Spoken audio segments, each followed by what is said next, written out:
Hey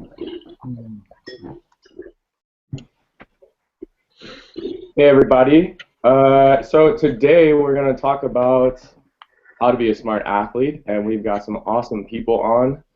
Hopefully we'll get some viewers that'll start signing on soon, but this is recording now. So guys, why don't you just step by step, I'll just call out your name and you say who you are, where you're from, how you got into whatever you do, whether it's volleyball or anything else, and what you're doing right now, and just keep it to 30 seconds.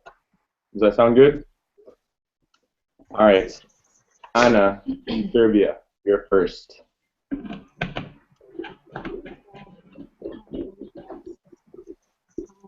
Oh, you gotta pull out. We can't hear you. And until you do, Brooke, you're up.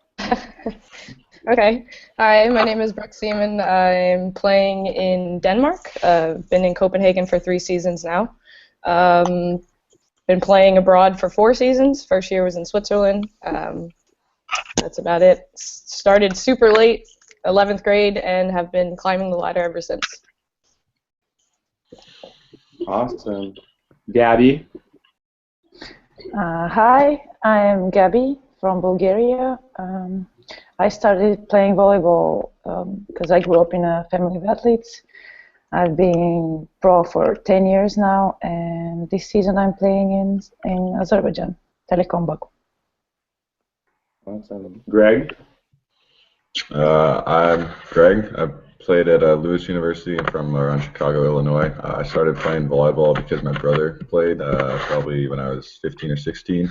I'm a pro athlete in Finland right now, first year playing overseas. Brad? Heather? Hi guys, I'm Heather Bowen, and I'm originally from Orange County, California, currently in Fort Lauderdale, Florida. I played pro for, I think, 14 years, and then this is my second season retired, and it's not everything it's cracked up to be, but also a member of the U.S. national team for about 13 years, competed in 3 Olympic Games, and have a silver medal from Beijing. You just throw that in there so nonchalantly.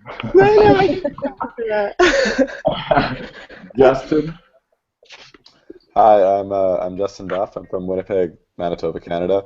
I've been playing volleyball for I guess like 10 years or 11 years now in general. But I've played 7 years with the Canadian national team. I have no Olympic appearances, but you know we're working on that right now. And currently I'm in Lisbon, Portugal. Right. Lauren? Hey everybody, I'm Lauren. I am originally from Cleveland, Ohio.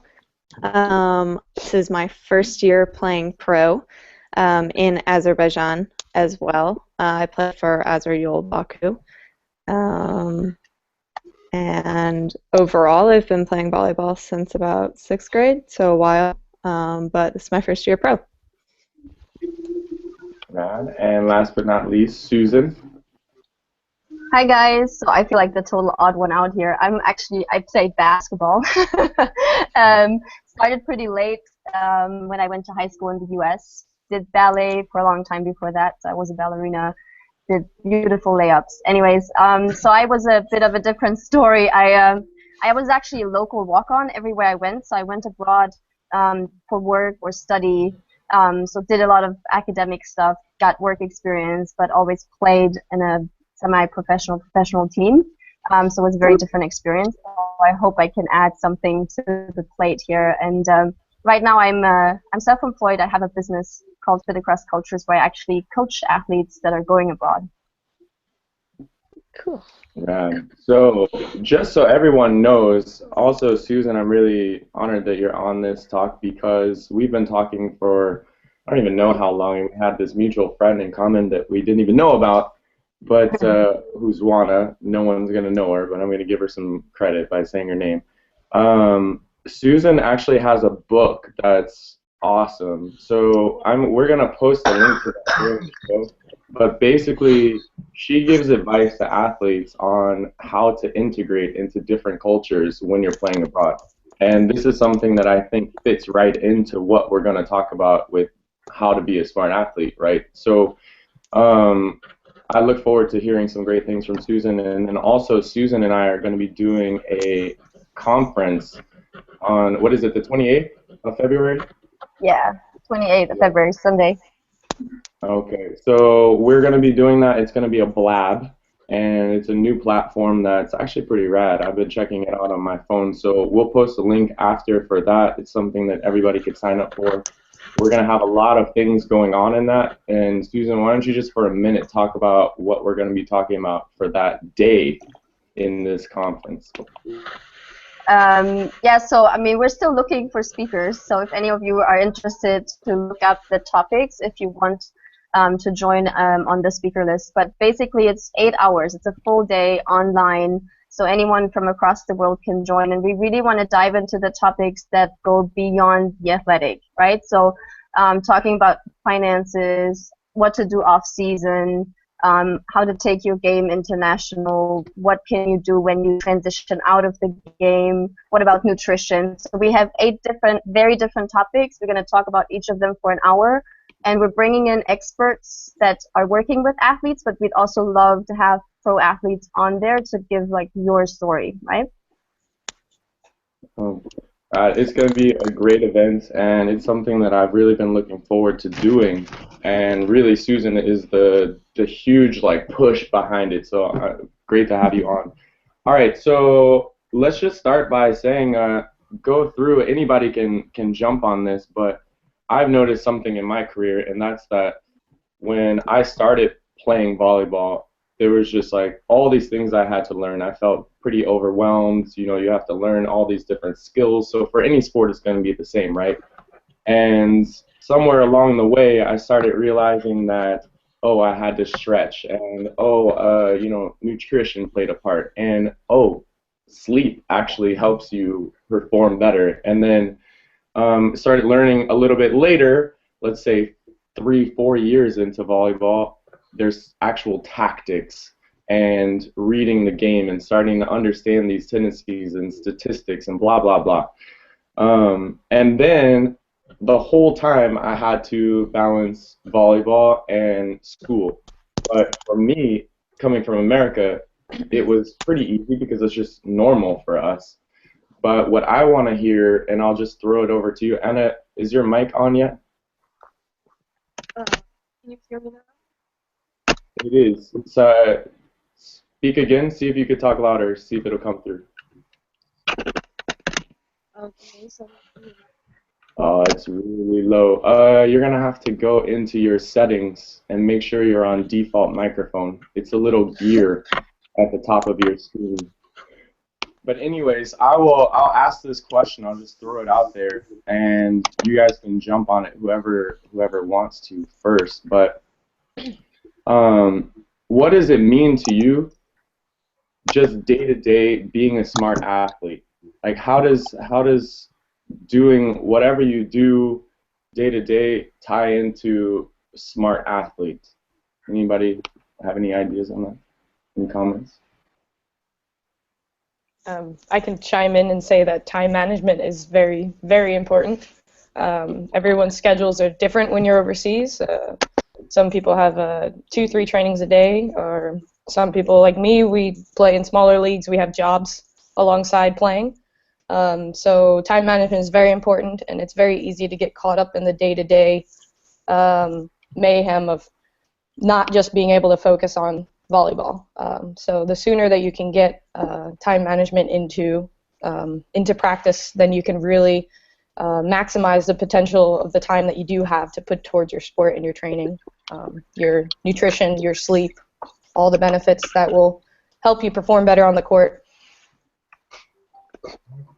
Yeah. And anybody else have ideas on like how? Like what are some good ways that you found to manage time? I mean, Gabby, you have some ideas on this, I know, because we're both talking to a young athlete who we've been helping, who is struggling like many other athletes to find that balance and find how to do these new things, you know, add additional things. Yeah, well, for me, it's important. The most important thing actually is to have rituals, like things that you do on a daily basis that just keep you on track. and it's every beginning is difficult, but you need to start from somewhere, just like putting new things in your daily schedule, like maybe going to sleep earlier so you can wake up earlier and do a couple of things before you head to your first practice, and just like this schedule your day. Yeah. And does anyone keep like a journal for their day? Or I know I put things into Google Calendar. Does anybody have any method that they really think works for them? I use Google Calendar as well, and that helps, but mostly my rituals that are keeping me on track. What's an example of your rituals? Well, I wake up to 2.5 hours before practice. I meditate in the morning, 10-15 minutes breathing exercise. If I have time, I do some yoga, but most of the mornings I don't have that time. Then I prepare breakfast and have a coffee, relax a little bit, and wake up completely before I head to practice. Does anyone else have any rituals that they stick by every day that just keeps them, on track with time and things like that? So I have a journal that I write in every day, so this isn't necessarily a time management skill, but it's a way to reflect on how my day went. On track with time and things like that? Sorry? No, that was like, it came. So I have a journal that I write in every day, so this isn't necessarily a time management skill, but it's a way to reflect on how my day went. On track with time and things like that. Okay. Interesting. What's happening? It's Ariel, headphones. Yeah. Who doesn't have? Ari. Ari. Oh, yeah. Anna, is your mic working yet?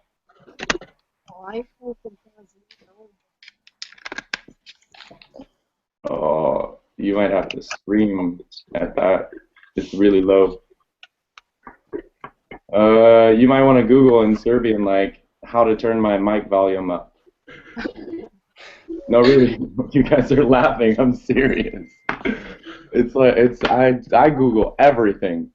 There's a great way to be a smart athlete. Google everything. Yes, absolutely.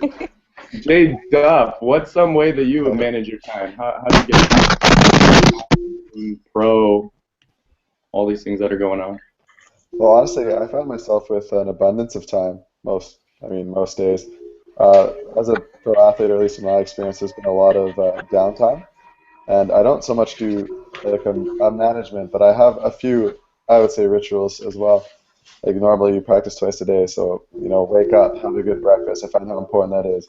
Go to practice, come home, do something to decompress to get my focus off of volleyball, and then have a nap that I try to keep like under an hour, because I feel that if I nap for more than an hour, I'm just kind of a zombie again. So I kind of go for that, and then eat one more time, go to practice. All right. So again, you have rituals just like Gabby was talking about, and Heather, you played. You said 14 years. You have a silver medal in the Olympics. There are things that you learned how to do really, really well to manage the schedule of an Olympian, because I know being from the national team is tough when you're playing year-round. Some of that coincides with your pro season. You really don't have any off time during the year, and you still have to get things done and at some point start doing things for the future. How did those things play into your growing as an athlete, and what would you say was most important? I don't know. Like it's a weird kind of shift that you make. Like it just kind of becomes your life, and you don't think of it as rituals and as doing things. I learned that my life wasn't really my life when you're in that kind of setting. Like your time is set by your coach, by your travel, by everything else.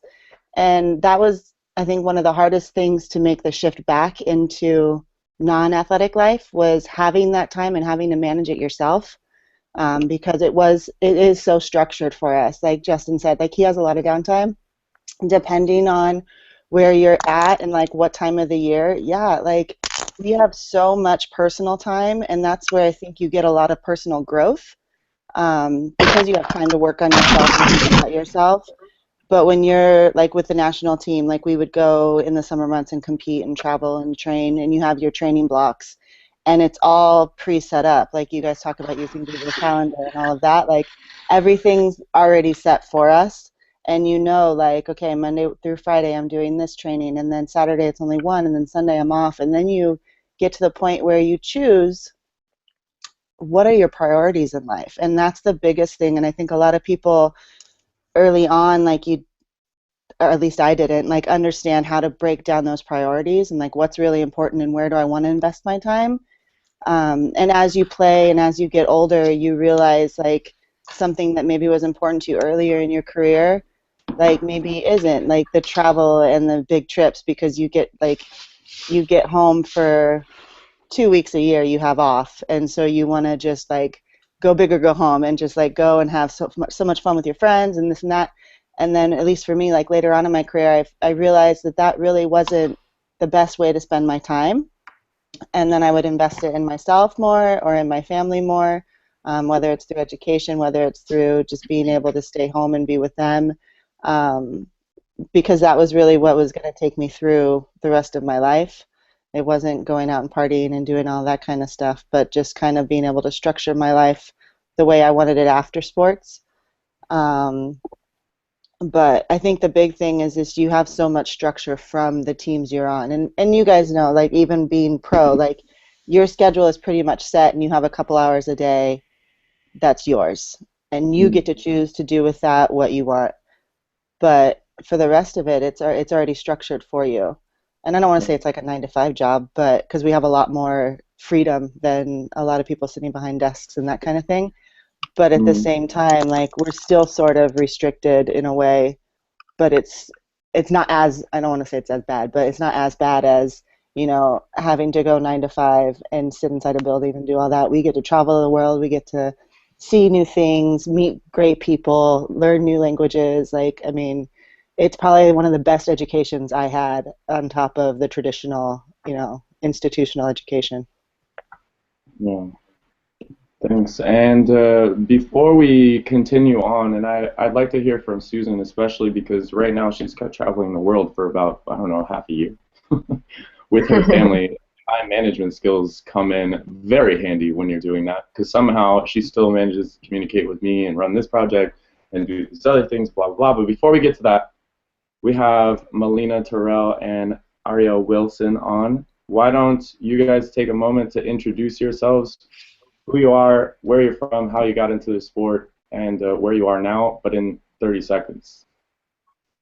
All right, you can go first. Hi, I'm Ariel. I am currently in Italy, and I started volleyball in 8th grade, and I went to Penn State. And won 4 national championships, played for the U.S. national team, and played on the Champions League team for volleyball. She's very humble. Thank you, Ariel, for being on. Melina? I'm Melina. I'm currently in Germany. This is my second year here in Europe as a pro.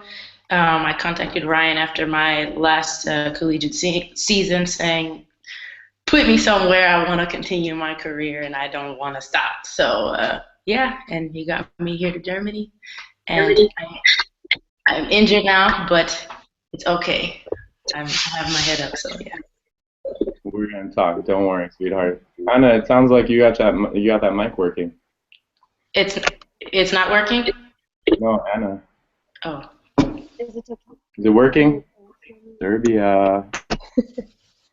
I really want to hear from her. She's great. We've got to be able to hear from her at some point. All right. So what we're talking about was day-to-day, what it means to us to be a smart athlete. So, I mean, we talked about time management. We talked about rituals, how they play a part in that. We talked about a lot of different things. But let's move on a little bit to the next topic and just talk about how important it is, because what I've seen and what I try to do, my mission, by the way, I should throw this out there, why I'm doing this and why I'm bringing us all together is because I have a mission to positively affect 1 million athletes in my lifetime. And I want to do that through any way possible, whether it's we can help them get better education or become a better athlete, be happier, live a longer life, have more friends, get outside of wherever they are, travel, experience life, whatever it is, in some way, small or big, affect someone's life positively, an athlete. And so through Beyond Athletic, what I'm trying to do is teach young kids so that they can carry this with them throughout their life. That there's more than just the two things that most people think that health are, and that's either mental or physical usually. And so what I and a lot of people in this realm, the psychological realm for sports and athletes and people in general think, is that there are really 4 foundations of health. And so that's emotional, social, physical, and mental. And so I guess what I'd like to talk about now is like, what do you guys do to touch on these 4 different things? And if you haven't been, would you like to, and do you know ways to do it? And then we can kind of like go back and forth about what works for us, what doesn't work for us. I know, like, for instance, Gabby talked about she meditates every day when she wakes up. I do the same thing. I know Greg took the challenge. A lot of you guys took the Beyond Athletic challenge. But anybody want to chime in about that? The 4 building blocks of health, emotional or social being kind of the important ones that mostly are not talked about. I can chime in and say that this season, for me, I've really focused on the emotional and the social aspect. My past seasons, that has not been the priority. And unfortunately, last season, I suffered from some winter depression here in Scandinavia. It gets very dark, as most of you know. And I didn't find myself reaching out to people when I needed the help. So kind of you just snowball downhill, you find yourself in a bad place. So this season I've really focused on finding other athletes, friends, mentors who fall into the same category of motivation and dedication that I do to the sport, and wanting to do this for so long. And luckily I can say that this season is the first year that I really have a strong social support group who are all going through the same things, so that when necessary I can reach out and we can just chat as friends or as athletes, fellow athletes, about what we're dealing with, or just normal life stuff, which sometimes gets caught out of the mix. You tend to forget to be normal as an athlete. As Heather said, our daily lives are very structured. You kind of get into the rhythm of practice, make sure you eat, go to training, stretch, rehab, all these things. So I think it's really important to figure out what can make your experience more enjoyable but more normal. And then the emotional side of it will get stronger. And then the mental side of it is very important. I think it's important to study what those who have been successful in athletics or any kind of rigorous job setting have done to make their careers successful. Things that they've practiced, like you talk about meditation and things like that. There's a lot of techniques out there that us athletes have not adopted yet, or some of us have, that can make our lives easier. So I think it's really important to look into what others are doing to be successful.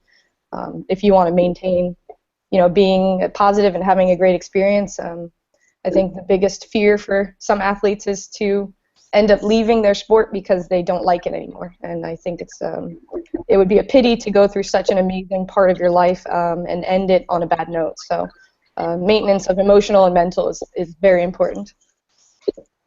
Okay, thank you, Brooke. Anybody else? Yeah. I think what Brooke says is. Oh, sorry, I didn't want to cut anybody off. No, go ahead. You're good. You're good. I just wanted to add that I think it can add pressure to think that you have to balance all 4 of them all the time. Like, you're feeling, oh gosh, now, like, what about my emotions? Do I have enough friends? Like, but I'm still working out and need to go to practice. So I think it's also a question of balancing it over a longer period of time. There will be a time where you just have to focus on the physical because that's the most important thing, because you're in a, like championship games and you don't have time for friends, but at the same time you can't long term not neglect them and not build up the social life if you're abroad, because it will haunt you, right? So I think if we look at the whole concept of balance in these 4 areas, I think we shouldn't pressure ourselves into thinking we have to do all 4 of these every day, but just over a longer period of time to make sure that we're catching up with the ones that we're forgetting. Yeah, thank you. I love it. I love that you mentioned that. And I do want to say that I firmly believe in that also. I mean, because day to day when we're doing things, there's no way to really go, okay, let me make sure I've got my emotions in check, I've got my social health in check, my physical, my blah, blah, blah, blah, blah. And then, you're left thinking, oh my gosh, how do I do all of this stuff? And so what I would like to really talk about is who is doing things and how, for instance, these things that you're doing, how are they helping you keep these things in check without really thinking about them too much? Because, for instance, the Beyond Athletic breathing challenge that I give out, which is beyondathletic.com/challenge, this is something that really touches on all of them, because when you're doing the breathing challenge, you're training your system to be able to handle any situation by calming itself, right? And Gabby sent me a great picture of what Headspace sends you in little notifications, and it said, like, remember the blue sky. And so basically, if you think that your mind, there's a blue sky when things are calm, and then when things are chaotic and things are happening in your life, there's all these clouds coming, but there's always that blue sky behind it. And so if you can just let those clouds come and kind of just keep going through things normally and know that that blue sky is there, let's say like your goals are there, what you want to achieve in life, whatever, it's there, then you'll get there. And then this breathing challenge that we've been doing with the writing, Lauren, I know you've done it. Justin, I think you did it. Greg, you did it. A lot of you did it. I'm not even going to name off everybody because pretty much everybody here did it. When you write down your thoughts, your feelings, your one goal for the day, and then what you're grateful for, you're touching on emotional, social, and and mental health. So what are you guys doing that might hack this system and keep your foundation a little more solid, even if it's not all at 100%? Well, I found personally that I love having visitors here. And I love having people reminding me of home. So, like, even currently right now, I have 2 of my closest friends from my home city, and they're here with me, and that provides such a great, like, kind of social atmosphere. And I think emotionally it makes me feel comfortable and at home, and it's very easy for us as athletes, especially if we go to a country where maybe it's not so easy to communicate with people, because for the most part English people only know how to speak English. And you can find yourself isolated because you don't really take the extra steps to try and reach out, because you just feel that I can't communicate with them, and it makes you feel lonely. So yeah, it's a big thing. I'd say battled with, because I'm a pretty social person, and it's very difficult for me to be in a place for a long time and not have many different social interactions. So that's definitely like a thing that I've been working on the last couple of years, and I found that having visitors here, having a relationship where you are it can really help you enjoy your time. Yeah. Does anybody else feel like that? Like I know being here in Finland this season, it's a ton different. It's night and day from when I played in Tampere, where I actually am right now. Having a social life was really easy here, but there I'm basically in the middle of nowhere in a farm type area, and it is tough. And in order to keep some kind of social life, I mean, I really have to reach out to people that I just feel like there could be a connection with in terms of, trust, whatever. For instance, Greg. Greg's a great guy. We talked a little bit when we played, and I was like, you know what? I need to create some bond with him. So I just, threw out like, hey, if you want to talk, let's talk sometime.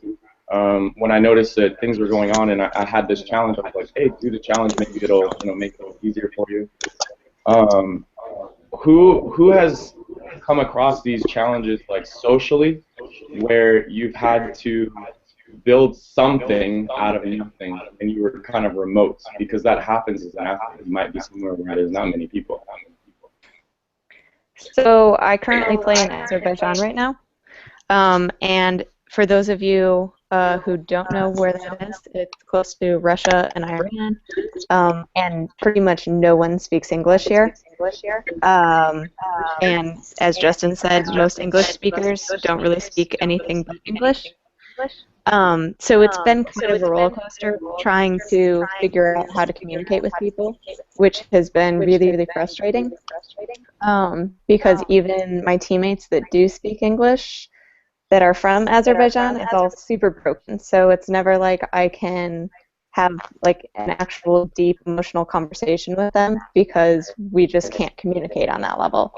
However, I've been very, very lucky because I do have a couple other Americans on my team, a Canadian girl, a German girl, and a Hungarian, and so we have kind of formed a little group. And that has honestly saved me here because we can all talk about deeper emotional feelings that we have with volleyball, with life, about anything. And so that has kind of become my support system within my team. And it's kind of gotten me over this whole hump where, I can't really communicate with anybody outside in Azerbaijan. So whether that's teammates, our staff is kind of hard to talk to, and just normal people on the street. So thank God for those girls.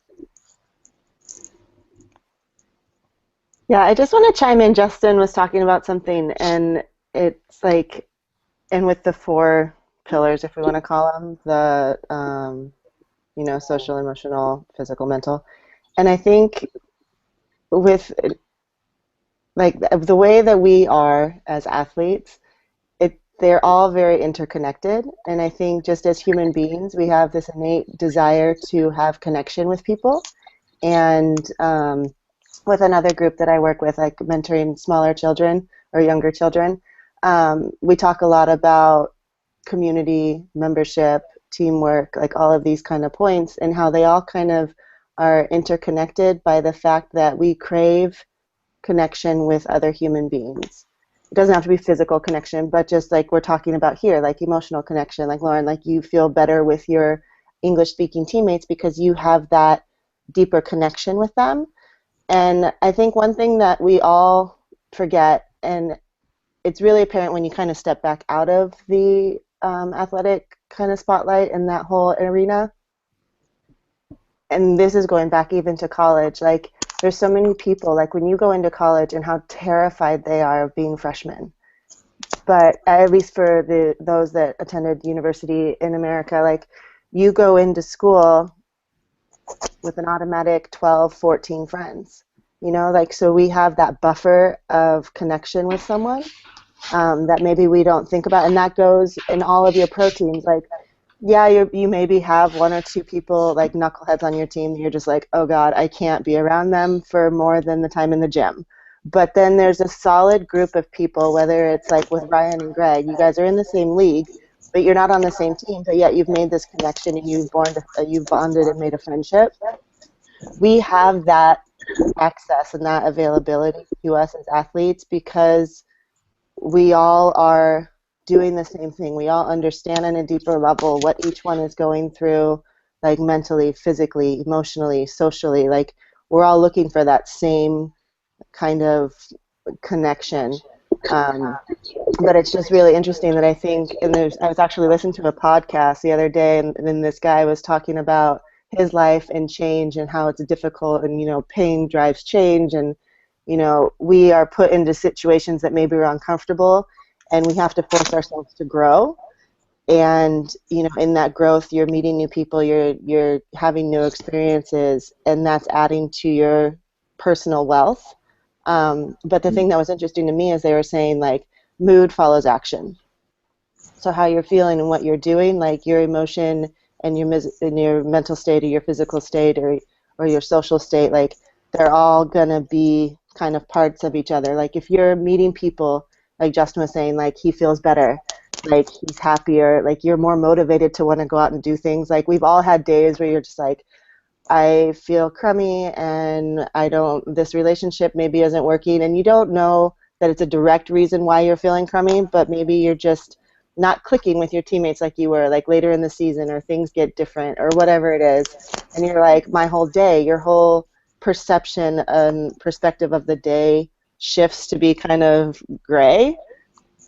But if you can talk to somebody and then how, like, in 5 minutes your entire mood has changed and your entire outlook on life is more positive, like how those are so just intertwined, I think for me is something that's really interesting, and I noticed a lot when I played, is I needed that decompression time to kind of get away, but then I also craved that connection to be able to go and have coffee with a teammate, to be able to call a friend from home. And, you know, talking about teamwork before, like with these younger children, it's not so much like the team, like you think automatically, oh yeah, I'm on a team, I have teammates. But it's like, who's a team to you? Like your support system, you know, somebody mentioned like their support, like who is really like your team? Like teamwork isn't just on the court, but teamwork is also in your life. So like I have friends that maybe I don't talk to for 6 months, but when I talk to them, it's right back in step. And I know they're there for me, and I know they have like my best interest at heart, no matter how much time goes between conversations. And those are like the gems in life, because you know that no matter how bad a day I'm having, I can always call that person and they're uplifting for me. So like having those people as your support and being able to, you know, if you're having a bad day, and with so much social media right now, you can reach anybody at any time. And knowing that you have that automatic uplifting person or thought or whatever it is, like that interaction, just to kind of bring you back to that connectivity to another human being, to kind of influence these four. I mean, maybe not so much physical, but it will be physical, because once you have the other three, you want to do more and you want to be healthier in that respect too. But I don't know where that started, but that's where it went. Sorry. I'd like to chime in and say that I completely agree with what you're saying. Is I think it's very important that throughout your career, when you do come across an athlete or a person, anyone that you meet within the sport, outside of the sport, who represents the same thoughts in life that you have, or just a like-mindedness, that you hold on to these people. Because, like you said, when you need that support, those are the people you can go to, no matter how much time has passed before the last time you spoke to them. I know that within this group, Melina and Ari and I have become really, really good friends, and we're all in different countries, and we're all like-minded individuals. We're very motivated and positive, and so I know that whenever one of us have some kind of issue, we can just call up the other. With social media and with technology now, it's so easy to just call up anyone, or if you can't be available at the same time, you can just leave them a message and they can respond when they're available. But I think it's very important to, when you do come across these people, spend the time and the energy at the beginning to make sure that something is developed, some kind of friendship or relationship that you can come back to when you need it. Yeah, that's a perfect segue. Thanks, both of you ladies, for mentioning that. I mean, what I want wanted to to do join is in. that everyone, Gabby, I'll give it back to you. But I want to make sure that everybody understands out there that mentorship is a huge thing, and that's basically what we're talking about. You know, if we're reaching out to one another and we're feeding off of each other, for instance, maybe I might be giving some information to someone or receiving something. Mentorship is a two-way street. And so it doesn't have to just be between like an adult and a child. It can be between peers also. And before I hand it over to you, Gabby, I just want to quickly say, make sure that we've shared that link online so people are viewing. I put it in the Facebook message. And I want to play a quick intro from Anna in Serbia. She sent me a WhatsApp because her mic's not working for some reason. So we're going to do that, and then Gabby, take it away, so don't forget what you were saying. I'm going to figure out how to do this because I'm an amateur at everyone this way. online stuff. I don't know why, but I have some problems with the micro. The settings say that everything is okay, but we see it's not. So here's my intro. I'm an ex-volleyball player, but I had to stop playing when I was quite young because of an injuries and unfortunately a serious illness. And that's how I decided to do my job, my current job, which is a sport journalist. So I write stories about young athletes and successful and professional athletes too. So I don't know, I guess in order to show people that everything is possible and success is possible only if you wish it enough. And if you could just see her face right now, she's got this huge smile. She's always smiling. Such a great person. So thank you for that intro, Anna. You're blushing right now. I see it. Gabby, take it away. Yeah, I just wanted to join in something about the social part of these four fundamental aspects we were talking about. And this season, I'm really blessed to have 4 Bulgarians here in Baku. 2 of them are playing in my team, and it's not just, I mean, maybe you, like Justin says, you feel more comfortable with people, you know, like people from your surrounding at home, but it's also really important to find people with this similar mindset, maybe out of your team or like different nationalities. This is the case with me this season, and thanks to you, Ryan, I found this incredible girl, Berit. She's a German player. She plays for Lokomotiv Baku, and we really connected in such an amazing way that it's like we've known each other for years now. So. No, it's Brian, powerful. can I just share something quickly? When I first started moving abroad, I would make the mistake of just sort of hanging on to anybody that would like hang out with me. I was like, I'll just take anybody, and then later on I'll select, you know. But I think the difficulty is, and this is what Gabby and Brooke has been pointing to, is that you end up being stuck with people that you don't really feel connected to, right? You're just hanging out because you feel like you need to hang out with somebody.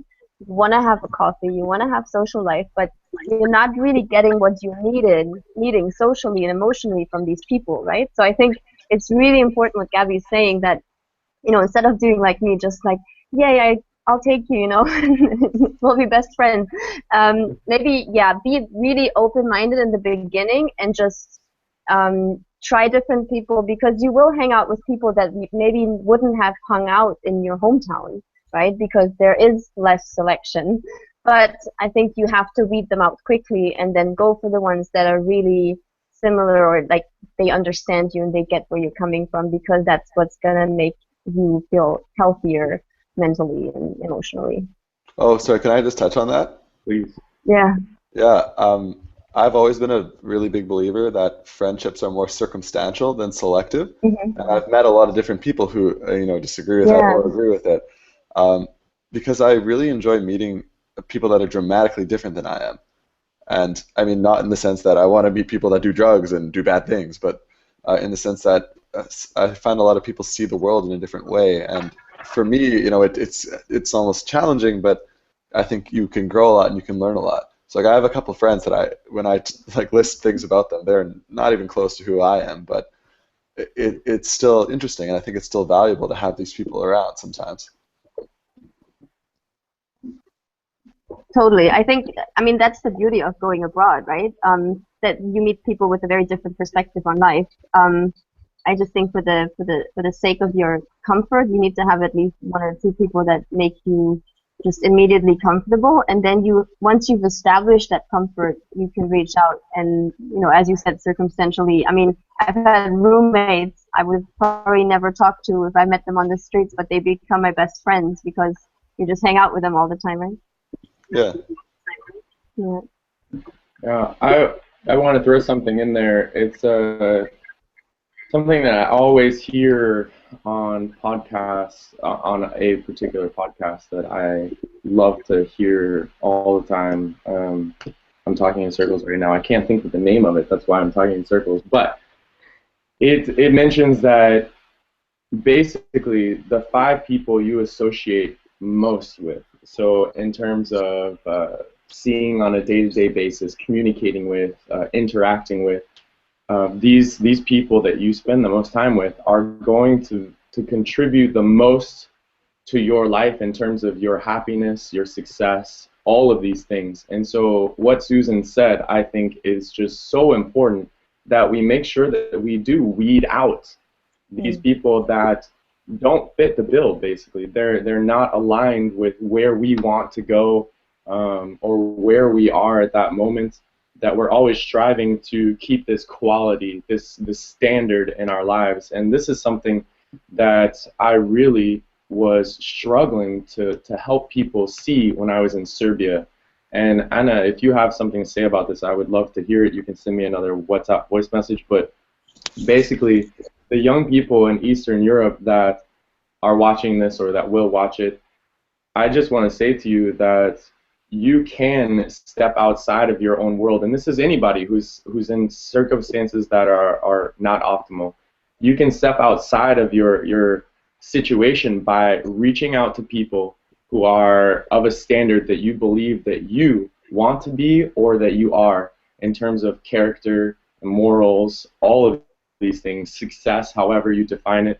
And what I want to do is talk about now, how do we learn on a day-to-day basis, and then I want to take it to how important it was basically to get a college education, or whether or not you guys believe that that's something that we should be doing, and if anyone played, let's say internationally at a school, how that, what you took away from that. I'm looking at this and I'm thinking, who? No one.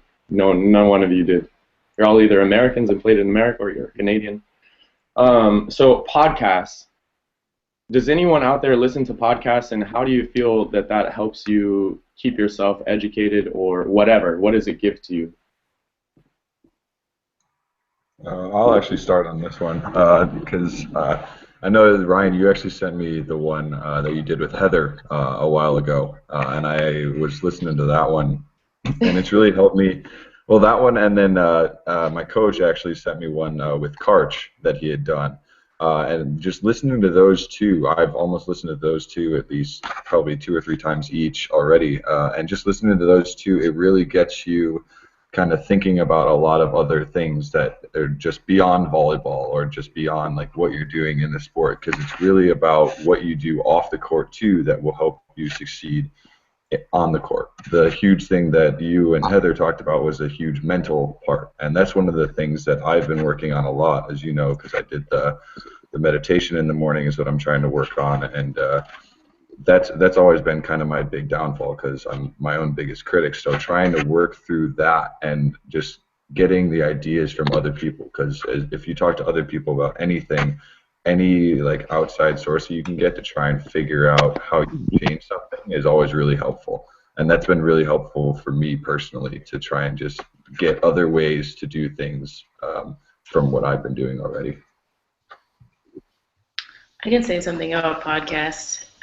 Last season, that was the very first time I'd ever listened to one. I didn't know I didn't have any idea on how beneficial they, could be. And, with some of the guests that Ryan had on the show, it's crazy how many times what they were talking about hit home, because these people are experienced, whether, they're ex-professionals or they're playing professional right now.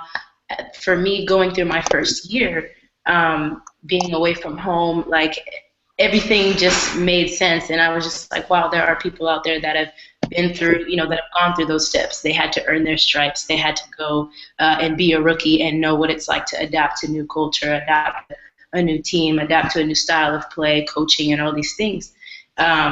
Because last year as a rookie, it was your first year. You never know what to expect. You don't know what's gonna happen, and that was a really a huge transition for me, especially because I was changing positions from college. I was playing middle for the last 3 years at University of San Francisco, and then I was like, done with it. I want to, go and be an outside hitter somewhere. And so just I had to really train and get my mind right. And Ryan really helped me out with those, things and letting me know, hey, this is, if you want to be better and you want to be on the path to success, you have to listen to people who have been there, done that. And I think it's really beneficial. And it wasn't only just the podcast that, Ryan was having, other podcasts about health, and like the Sean Model Health Show. I really enjoy that because he talks about, the things that you need to be doing, that you need to put into your body. And there's all these crazy stories that people have from just changing their lifestyle, whether it's, again, adding meditation to your daily ritual, which is what I have done, and I haven't stopped ever since. So, yeah, I think podcast is just a great platform to really learn from other people that have, again, been through those steps and are continuing on their path to success. So. And I'll have to agree with Melina that listening to your podcast, Ryan, it's the first time I've ever listened to a podcast as well. I've always been an avid researcher of sport development, mental success in general. But I think the great thing about podcasts is that it introduces you to people that maybe you would have never come across in your normal research methods. Doctors, athletes in other sports, professionals in different fields. I think it's a very, very awesome tool to have to learn things from people who are experiencing other things in life, who have some kind of crossover with an issue that you might be having in your current situation. So I think it's very valuable. It's extremely convenient. I know for me last season I was biking probably 2 hours every day total, and so it was really awesome to just plug in my headphones and instead of using that time to just bike, I could be productive in that time and listen to people who are very educated in their fields of study. And it's a great way to add to your knowledge without having to do all of the work up front by yourself. Luckily, people like you look for people in these fields and then bring them to other people. So it's a great tool to have. And I suggest anyone who has not listened to podcasts or even haven't listened to Ryan's podcast to do so as soon as possible, because it's very, very great tool to have. Great, thanks, Brooke. And Susan, why don't you chime in on this? Because, I mean, you've hosted a podcast now, I'm not sure for how long, but when I was researching if I should even do Beyond Athletic, it pretty much was, oh, this is, yours popped up right there, like, oh, okay, this is what I need to be making sure I'm doing. What was your experience so far with it? In terms of hosting one or just listening to them? Both. Well, I started a podcast because I enjoy listening to podcasts. I think, like Brooke said, it's an awesome tool. You know, you have 20 minutes in your day, whether you go shopping, whatever. You can find those, right? And if you find a podcast that you like, then I think it's a great way to keep learning and developing yourself and meeting people. I mean, many times I've reached out to people that were in podcasts, said, hey, awesome podcast, and then you start a conversation from there. But what I think you shouldn't forget is that anyone can start a podcast. All of you here can start a podcast. It's not difficult. Just ask Ryan and me. It's like really not difficult.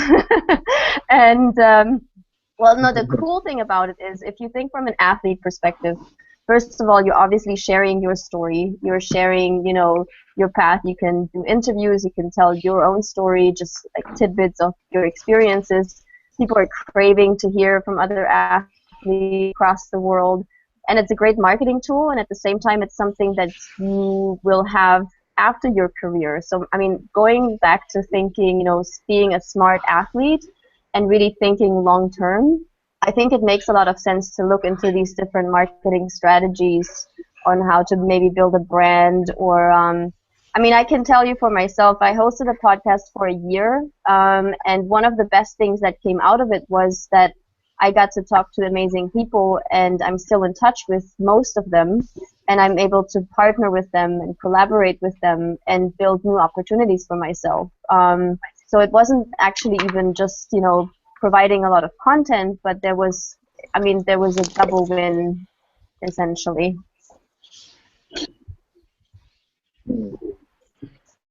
All right. And then real quick while we're on this, because basically what we're talking about is how to educate yourself day to day, right? And I know someone that reads a ton, and that would be Gabby.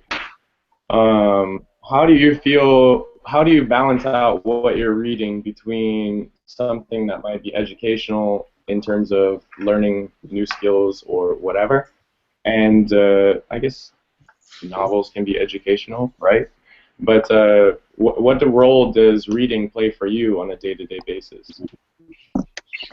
Well, yeah, I do read a lot, and I somehow always seem to find time for that. And as Susan earlier said, it's impossible to be always in balance with everything you do. So sometimes you need a little bit more time for yourself, and another time you would want some more time for social life and hanging out with friends. But I like reading a lot. I read all kinds of stuff, and educational stuff, and psychology and philosophy books, and also novels. And there are so many books on my to-read list, and it's difficult to balance between what to read. So I just start with the next one that comes to mind. I don't know. I have so many books already bought and downloaded on my Kindle that I just open and go to the next one. And I just want to add something more about the podcast, because all of you guys, you are, except Anna, coming from overseas, and I think over there it's more popular, all the idea, and it's like people listen to these things. In Europe, in most of, especially Eastern Europe, most of the people haven't even heard about a podcast. So when I share something on my Facebook page or on my Twitter page, people would ask me, like, what is this? Like, where do you even listen to it? And my personal experience with podcasts also started with Beyond Athletic. And I am now listening to different podcasts on a daily basis. Some recommended by Ryan, and some TED Talks also I enjoy a lot. And I really think you can maximize your time, your free time, which in our case is very little. You can learn things, or just get inspired, or yeah.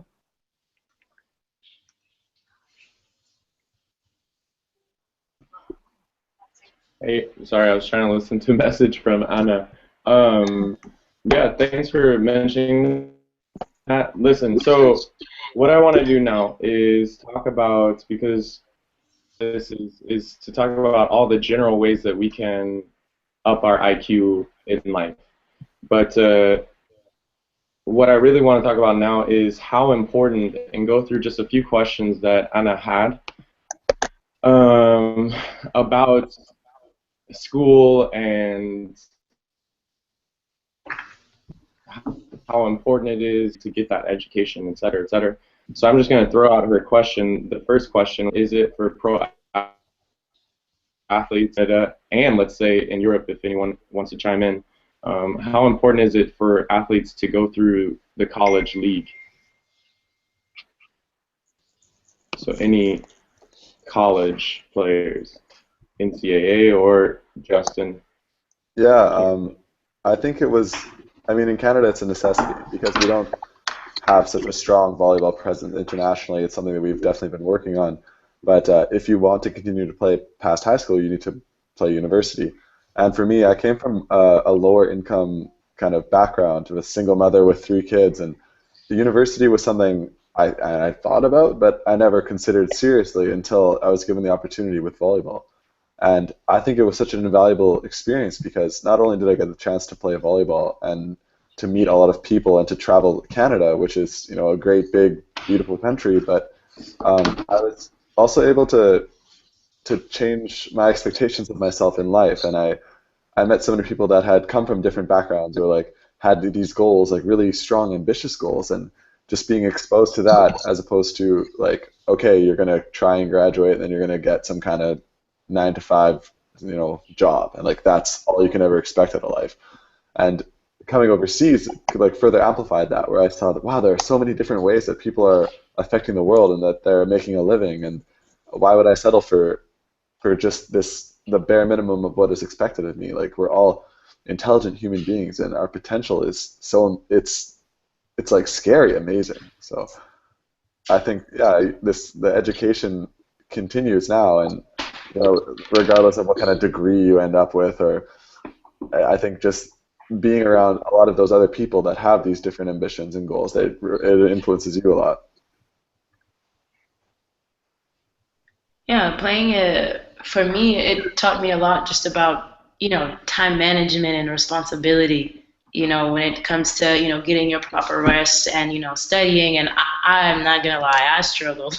I always struggled in school. And, when I found out that I would go and, play college ball, for 4 years, I was like, wow, this is real, because had I not had, gotten that scholarship, I didn't know, as far as college, we all know college in the United States is expensive. So, to get that scholarship, it was just like a boost, like, okay, like this is something that I have to accomplish.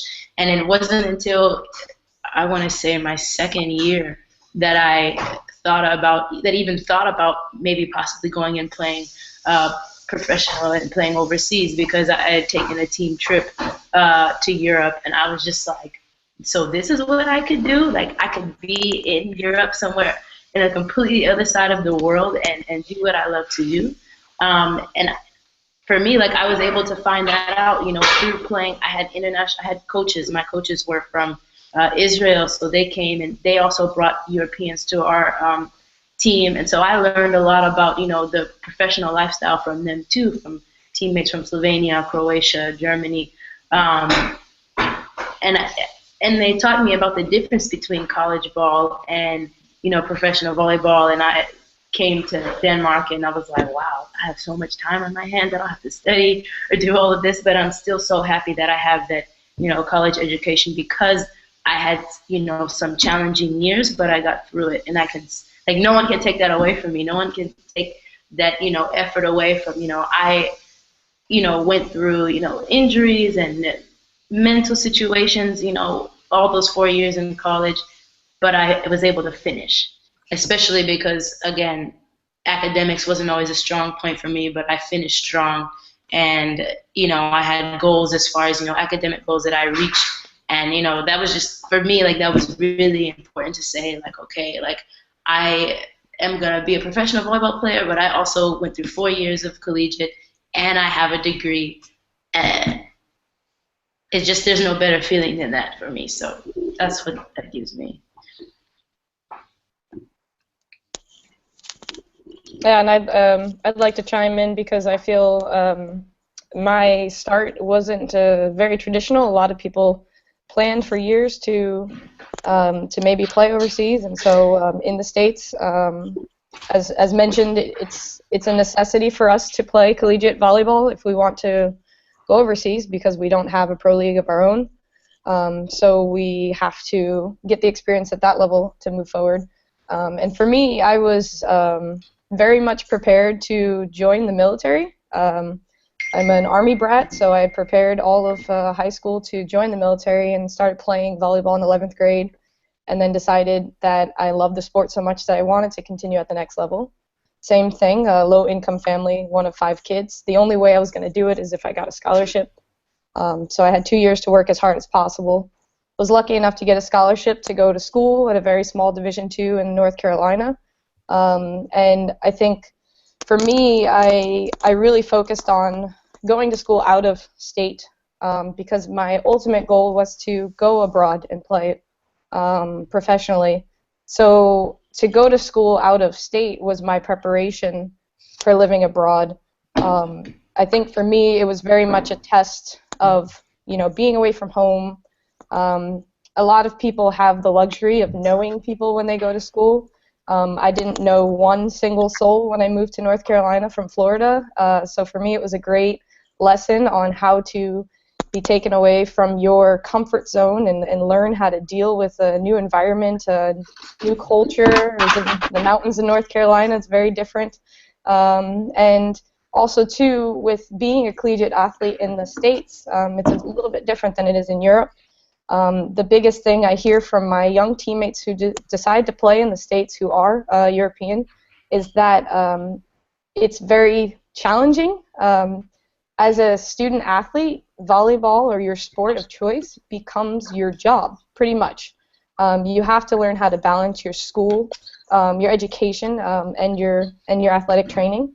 So that is a great life lesson in itself, but as a professional athlete or one who wants to be, I think it's a great opportunity to learn, as we've mentioned, time management, but all the things that go into possibly letting your job or having your love for a sport become your job, because there are things that you need to do that may not be part of the game that you love, but you learn to acknowledge it, you learn to accept it, and to embrace it. Because it's not always easy to go to class from 8 a.m. to 3 and then have training for 3-4 hours and then have to go to night class and all these things.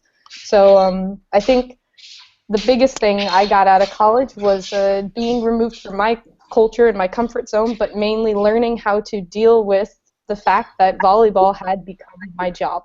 It was literally what was paying for my education, and therefore it was a priority. You have to be a student before an athlete, so there's that break of, I just want to be here for volleyball, but you have to take care of the things that are most important to you. Thanks, Brooke. And Heather, you not only went to, obviously you went to school playing volleyball, and you also got another degree after you had already been playing pro for a while. What led you to do that, and what was your experience in school as an athlete? Sorry. Yeah, no, you're fine. Yeah, my school is a little bit different. I took some breaks. I actually took a leave of absence the first go around when I was at Hawaii, and went to train with the national team, and then took about 5 years before I went back and finished my degree. And that was mainly driven by the desire of my mother wanting me to finish and get the undergrad. And then through that, I'm a perpetual learner. I love learning new things, whether it's like we're talking about podcasts, like listening to podcasts, reading, life experiences, whatever it is. If I'm learning, I'm like in my little happy cocoon.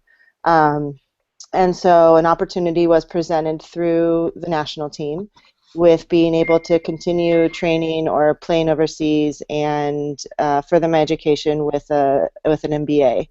And so I ended up doing that towards the latter years of my my playing, and it was tough. We talk about being in the U.S. and training and playing and understanding, and before I was talking about priorities, understanding how to structure my day of priorities. When I went back to school, I was there for 6 months or 8 months, and I had all of these credits to do. I hadn't done my foreign language yet, so by that time I'd lived in Italy for 5 years, so I had taken the proficiency for Italian, even though I had no idea what I was doing because I never took a class in it. It was just we learn, and we don't even realize that we're learning. But how many of you guys can speak another language, or at least a little bit of it, just from living where we lived?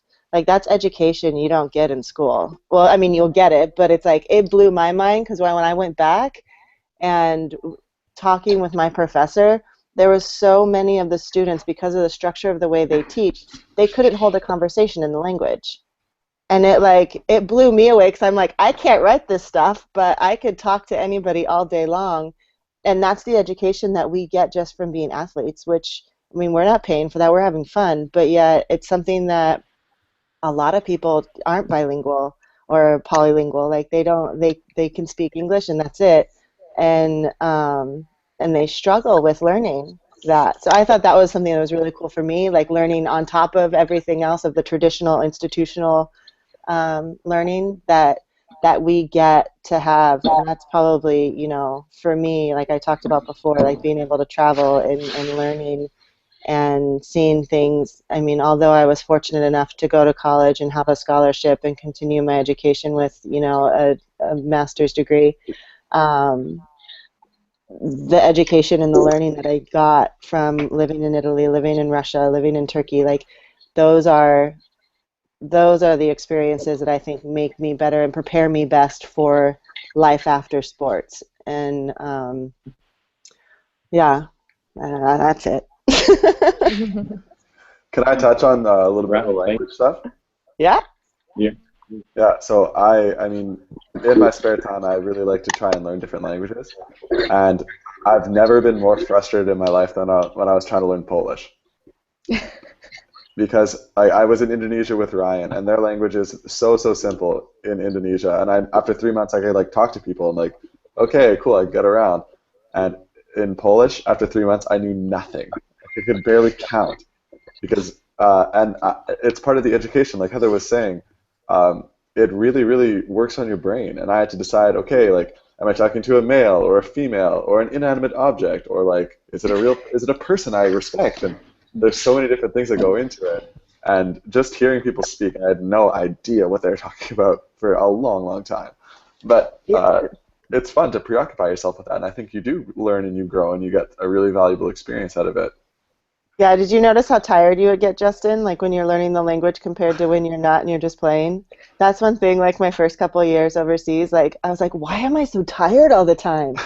But you don't realize, like, your brain's working, so like you're really like pushing yourself to that next level, and it's the recovery. So like those of you that are first, second, third years overseas and you're learning new languages in a new culture, like that's stress on your body. So you have to understand that that's also taxing you along with your physical training. Like you now have that mental. It's like when you were preparing for exams in school, like you would just get so tired and so like strung out.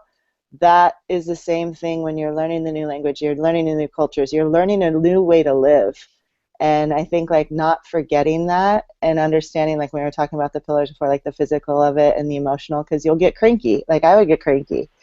But like understanding that that's okay because that's the process you're going through, because you'll hit a point and it's like just in three weeks or 3 months or whatever, and you have the Indonesian down. After that, like it was a breeze, like life was cool, like you're relaxed and everything's good. But like building up to that, it's like, oh my God, why is life so hard? Like all of these things, I'm so tired, and then this and that, and it just affects you in so many different ways. But it's because we're growing and we're changing, and I think it's an awesome thing that we have, like we can tap into, that a lot of people don't get that experience.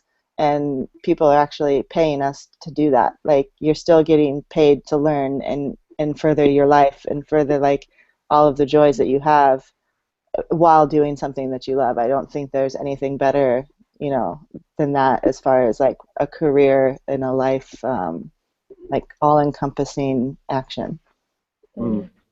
I can attest to it being frustrating and tiring. My German is horrible, by the way. Horrible. I've been here 6 months, and it's horrible. But I think the most frustrating part is I've learned that Straubing is in the Bavarian state, so here people are very different. They speak a different dialect of German than the rest of Germany, apparently, and also just the people are different. If you don't speak German, they will not be patient with you for anything.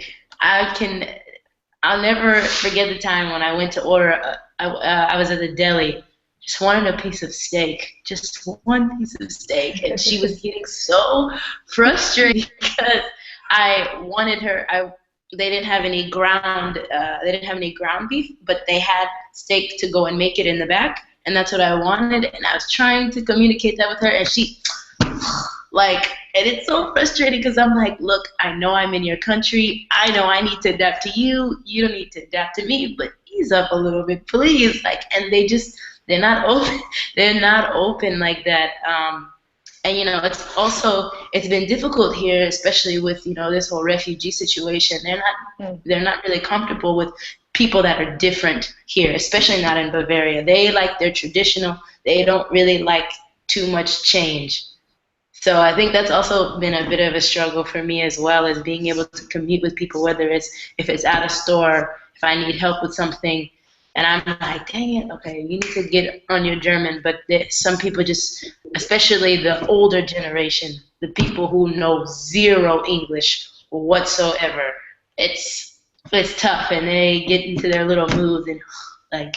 So that can be kind of just like irritating for me. I'm just like, look, I'm not here to stress you out. Like, I'm just a volleyball player here trying to live. And so that's some of the challenges that I have faced with these people. Melina, I think it's really cool because you're like a younger athlete, right? Like you haven't played pro for so many years. Yeah, this is my second year. Yeah, and like so a lot of these experiences you learn how to communicate with people in so many different ways. Like I speak a completely different English when I'm talking with my Bulgarian teammate or my Dutch teammate because although they can speak, like I know that if I speak normally, it's very difficult. So I just kind of speak how they speak their language. But even when I went back home, I noticed that I live in a very multicultural part of my city, and where a lot of say the women that live at home don't speak so much English, but I was able to help some lady, some neighbor with something because I was like just so patient. Like okay, yeah, like I'll give you the time to speak and I know exactly what it's like to be misunderstood and to not know or not be proficient in the language. So it's and you cool. Just want to walk away and not say anything. Just be like, you know what, I give up. That's how I feel sometimes, but I know I can't do that. I just wanted to chime in and add that I meet so many other volleyball players in their first, second, third year that they don't take the time to try to deal with these situations. They try to avoid these miscommunications at all costs, and it causes a lot of stress to be in it, but it also causes a lot of energy to stay out of it. I think the biggest advice I can give in situations like that is really challenge yourself to try to learn the culture a little bit. Maybe the language is difficult. I mean, I've been in Denmark for 3 years, and Danish is ridiculous. Luckily, most people speak English, so I don't have to struggle with the communication part of it so much. But just the cultural differences and like Justin just said, learning to communicate in different ways, I think is a very, very useful tool to obtain while you're living abroad. Recently, we've gotten a new Polish teammate whose English is not very good. And it's made me realize something about myself and living abroad for so many years, is that I've developed a way to really know how to communicate with people without using words, in a sense of really trying to understand what they are trying to say and helping them do that. And in that way that my teammates are not able to communicate with her as much. So I spend as much time with her as possible to make her feel welcome and everything. But mainly, it makes that connection possible, and it makes people feel appreciated. But mainly, if you learn the customs of the culture that you're living in, say, Melina, you in Germany, maybe there's a certain situation of a cultural difference, and if you can learn more about it, then you can connect more with the locals, and then you feel that they feel a little bit more respected, and so the situation might be a little bit better. It might not be so hostile if they know you're at least trying to deal with that situation, instead of going, oh, I'm sorry, I speak English, I can't do this right now. It just makes the experience a little bit better. But mainly, yeah, it's a life skill. I think communicating is great in all languages, and like Justin said, you go home and you realize that you speak differently. You choose certain words that are less ambiguous, and your message is a lot clearer because you're so used to being misunderstood that you have to choose your words very wisely. And I think that's a great skill to have for anyone in any job, especially with thinking beyond athletic. Eventually our careers are going to end, and then we're going to have to step into the real world and get a normal job. And communication, if you're not able to communicate your thoughts, then you're going to be very hard to hire. And especially in any kind of business setting, if you're trying to pitch an idea or trying to sell a product, if you can't say what you're trying to say, then you can't do your job. So I think that's something that's great we can take from this career of ours playing abroad and communicating it in the regular life. Yeah. Awesome, great insights, you guys. Greg, Yeah. can you give me 1 second? Yeah, no, you're good. We have, first of all, there's a few things that I have to get to but I'm going to get to them. But first, Therese, thank you for joining us. Can you hear me? I want to take a moment to introduce yourself, sweetie. Okay. And just say who you are, where you're from, how you got into your sport, and where you are now, and try and keep it in under a minute. Can do. Okay, hi everybody. So I know and so I don't. Those I know, miss you guys. I don't. Hi, I'm Therese. I got into my sport as a kid, just another sport to play. Junior high, 13, playing volleyball, but it was just another sport. And now I live in Serbia, married to my husband, 2 kids, and exploring into motivational speaking and life after sport. That was quick, right? I love it. That was very succinct. Wonderful. Thanks for joining us. And before I move on, there's a couple things I want to touch on. What we were just talking about nonverbal communication and communication in general, language, all this stuff, so important for everybody to remember that these things are basically the glue that holds everyone together, right?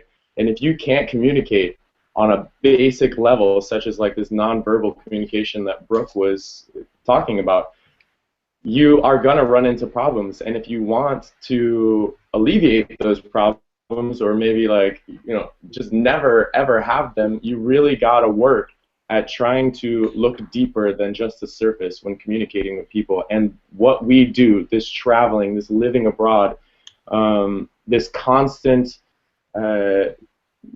challenge that's put on us by living in these foreign countries, I mean, it really is like a pressure cooker. It builds you into someone who you never thought you'd be, and it gives you these skills that you never thought you'd have.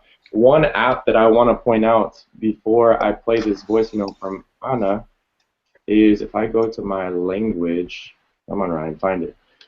So Duolingo. Duolingo, yes. Up there. Duolingo. The other ones? No. Duolingo? Yes.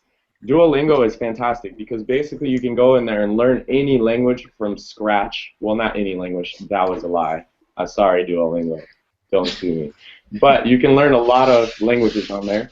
It's fantastic. You can hook up with friends and see how they're doing. Like right now, I'm kicking Dean Bittner's butt in 2 different languages. But it's rad because it does allow you to learn the basics of a language wherever you're going. And I really implore everyone to try to learn basics wherever you're going. Not just hi, bye, Melina, you should know how to say Guten Tag, Guten Abend, wie geht's dir, blah, blah, blah, all these wonderful things.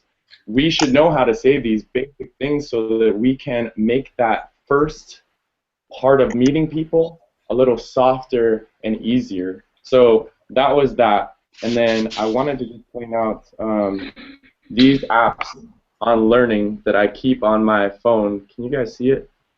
Whoa. There's Udemy, there's Brain Teaser, there's Headspace, there's TED Talks, which Gabby was talking about, there's Khan Academy, Memrise, all these things. You should have these kind of things at your disposal wherever you can, on your computer, iPad, whatever you have. But let me play this voicemail talk from Anna talking about the trouble with Serbians and not being able to play sports as athletes, or not being able to go to school at the same time as easily as it is for Canadians and Americans. Roland, you mentioned a problem that you have, let's say, met in Serbia with the Serbian athletes, so I would like just to jump in. I think the general problem of our students is the educational system in our country. We have a really difficult educational system where we have in high schools or primary schools an average of, let's say, 14 or 15 compulsory subjects, which is too much. And the young athletes who want to become pros in one moment of their lives have to choose between education and sport. And I think that's the main problem of our athletes. They leave school sooner or later. Yeah. So this is why we're talking about this, is really because I want people out there to know, athletes around the world, that you have the ability to learn whatever you want to learn. You have the ability to go wherever you want to go and play your sport at a higher level, the highest level you could ever imagine. But you have to go after it. You have to take the first step, and then you have to take another step. And you just have to keep moving, and you have to surround yourself with like-minded people, with gold people, and go after it.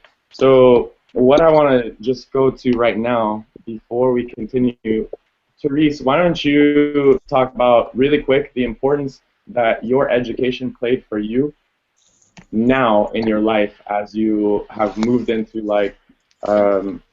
trying to work on what you're really going to do in terms of, you want to now go into speaking, which I love, and I hope we're going to do some stuff together. It's going to be great.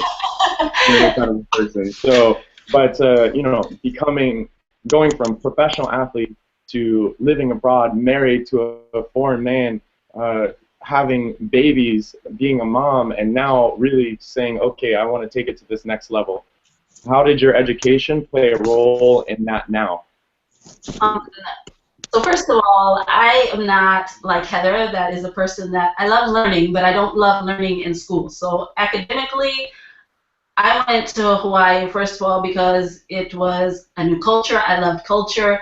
I went to Hawaii. I'm from Michigan, so I went to the complete opposite side of the country, and I went there because it was something new. And I didn't go there because it was the most academic school, because there were other academic schools that I had a choice where I wanted to go to college. I could have gone to a more academic school. I went to the school because I wanted the experience. And I found that that's kind of the education that I got there. I went to school because I wanted the volleyball experience, but I also wanted the cultural experience, and that, not knowing it, was the education that I got. So my point is kind of like, what you go there for is what you're going to get out of it.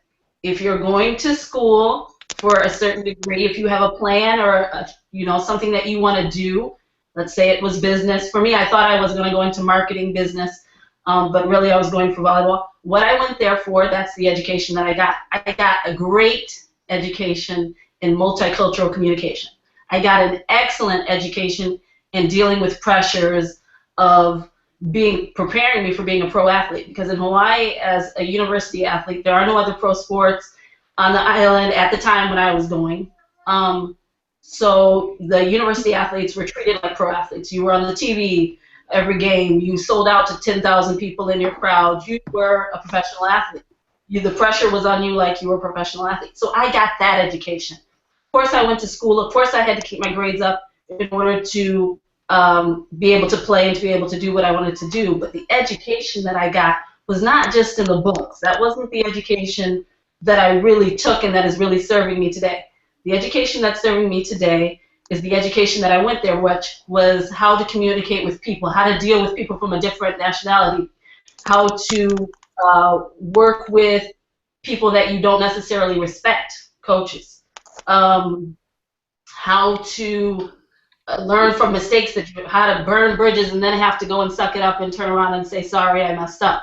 All of those, that education that I got from going to Hawaii, and that is serving me now as I'm done being a professional athlete and I live in a foreign country, and I've already been kind of prepared for that when I went to school, because that's what I was looking for. So that's my biggest point, is what you look for when you go to university, that you have a plan and recognize what you're going there for, because what you're going there for and what you're focused on is what you're going to get out of it. Does that make sense? Yeah, I definitely. It's all there. It's all opportunity. But what you take from it is what you're going to get from it. It's up to you. I would definitely completely agree with everything that you just said.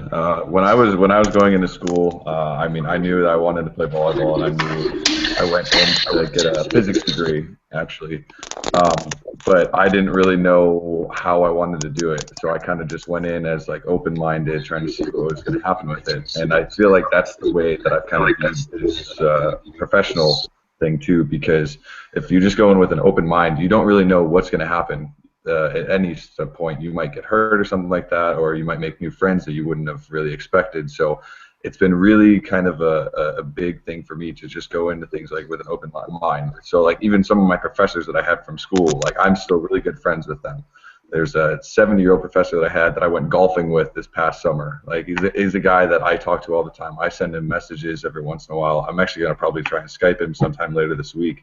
And it's really like the connections that you make with people in education, or even as you get on to further into like your pro career, it's really crazy. And like going on with the education thing, I've been kind of screwing around with some of the guys on my team. Like we just had a match yesterday, and on the bus ride home, they were trying to tell me some words in Finnish, and I was trying to help them learn English. And because there are certain sounds in the language that aren't really sounds in English, I was really like struggling to try and make some of the words, and they're kind of laughing at me, but then the exact same thing was going the other way. So it's really a lot of fun to just kind of screw around with them in the back of the bus. Like we're just making fun of each other, but we're learning.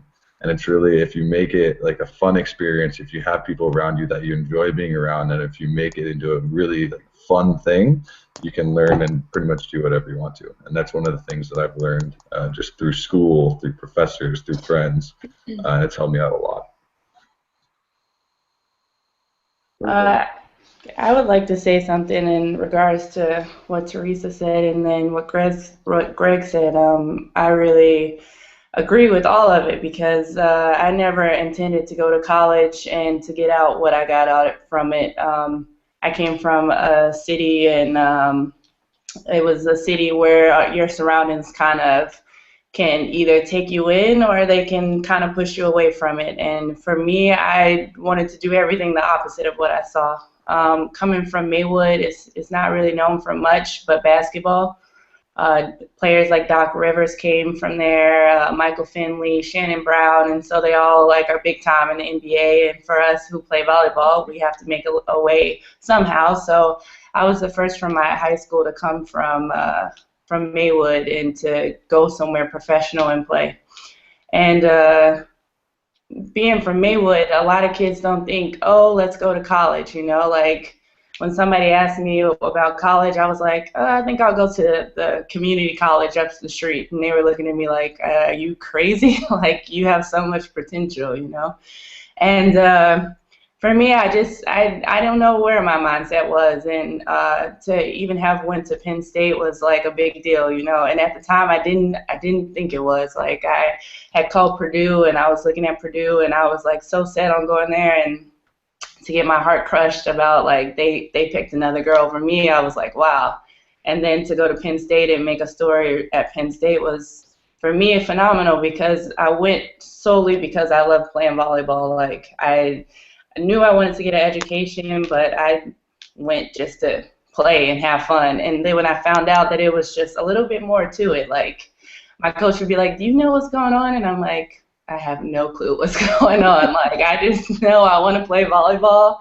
I want to, like, work hard, and I want to, like, make everybody around me happy. And so I can totally agree with what you said with just getting what you want out of it, like, whether it be education or cultural, like, it is what you make it. And for me, it's been a really exciting journey, because I clearly still don't know what my potential could be, but I am working towards something and trying to figure out what that next step is.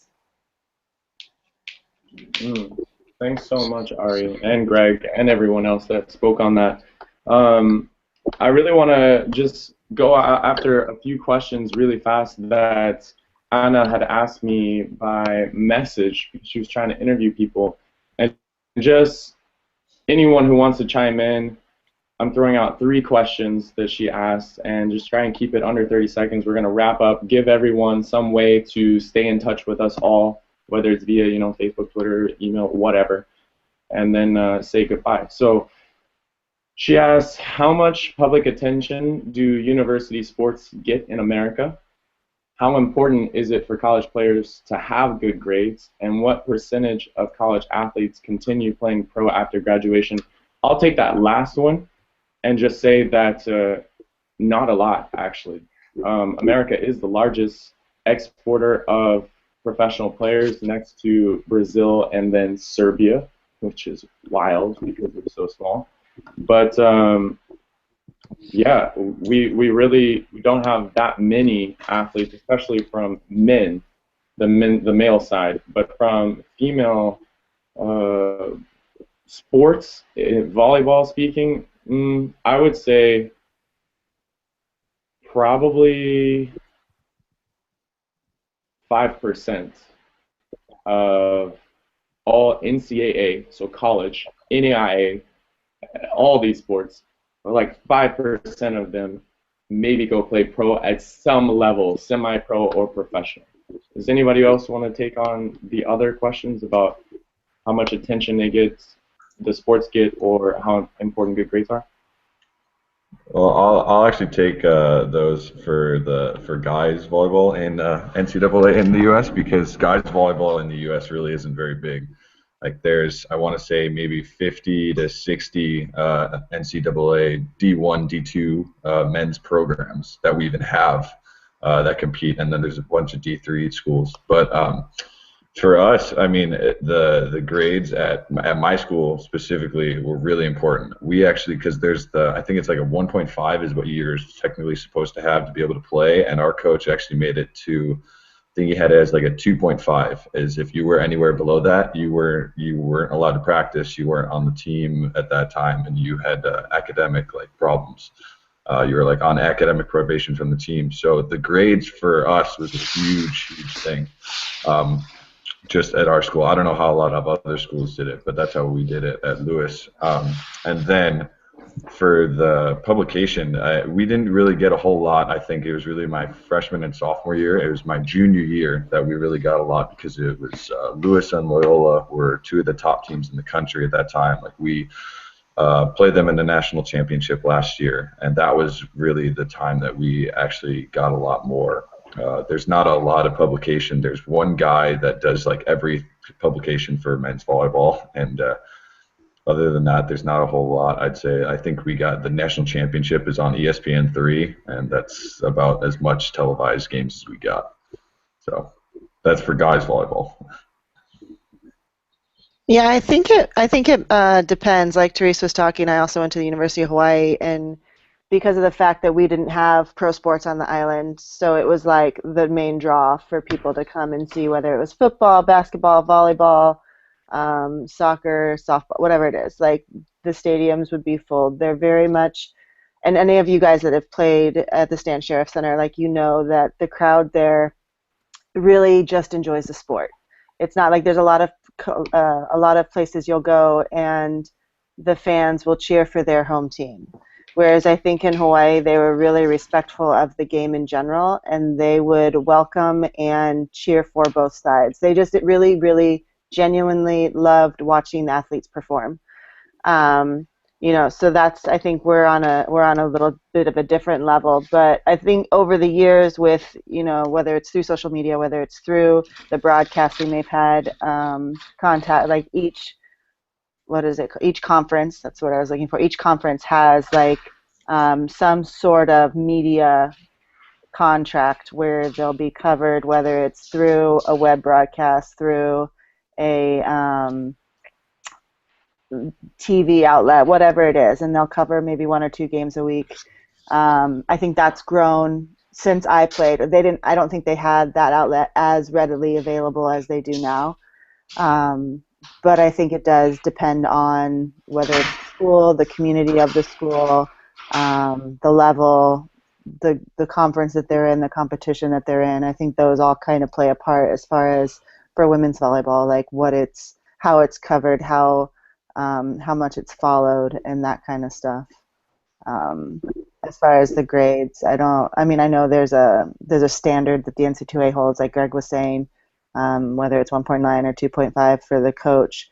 It's completely discretionary, but they understand that we're athletes first, and so they really push for whether it's study hours and all that kind of stuff to try to keep the grade. At least, I mean, this is way back in the day when I was there, but that's how that's how it was at that time. I'm sure it's changed, and they have new rules, regulations, whatever it is that they implement. Some of the other players can probably attest to the more recent times, but at least when I was there, they were pretty adamant about, because we also traveled. We had a 5-hour flight every time we wanted to go on the road, and they would keep us on the road to play a couple of games so that we weren't traveling back and forth every weekend. So they were really good with giving us the assistance we needed for the grades to keep them up. But I'm sure some of the mainland schools are maybe a little bit different. Can I give a little bit of the Canadian perspective? So volleyball is not so big in Canada as well, but luckily for me, we had a really strong league, the Canadian West League, and so we had maybe 8 to 10 teams, but they were all quite well fed with talented athletes and really nice gyms, etc. to play in. And my school, they had this great thing where if you had a 3.0, which was like a B average for us, they, regardless of like if you're a bench player or like a star player, you would get a full scholarship. And I thought that was just the greatest idea ever, because if you do like enough work, if you can like work towards getting a B in most of your classes, which like you can do if you're motivated, like if you treat it more as a job, then you don't need to pay for school. And I always thought about paying for school as being like that would be a difficult thing, and then I realized, I just need to like work a little bit harder in my studies, and it's taken care of. So I'm not sure if that happens like in other places in Canada, but once they announced that at my school after my first year, I totally took advantage of that. I thought it was great. I think it's so cool that now they have all of this social media stuff as far as Facebook, Instagram, I don't know, Twitter, that now they get even more followings than they did before. And I was in school, like almost 4 years ago, and so now that they have the Big Ten and like they have different, what are the ACC and everybody trying to come together, and different, what do you call it, like different areas or regions, they have more coverage now, and it's a little bit more out there, and you see it more publicized now than it was before, because even being on Penn State's team, like we got more coverage than per se Iowa did, and so now even more coverage because of the social media. So I think it's grown a lot. And as far as grades go, it depends on the coach. Like our coach, he was about academics, but also about being a better person outside the court. So, just holding yourself accountable and making sure that, you did have all of the necessary things that you needed to get A's or B's or whatever it is, as long as you weren't failing, and as long as you weren't letting your team down. So with tutoring and all that good stuff, like you had all of that access to you, so there was no reason why you should be failing out, especially if you knew you wanted to play on the court.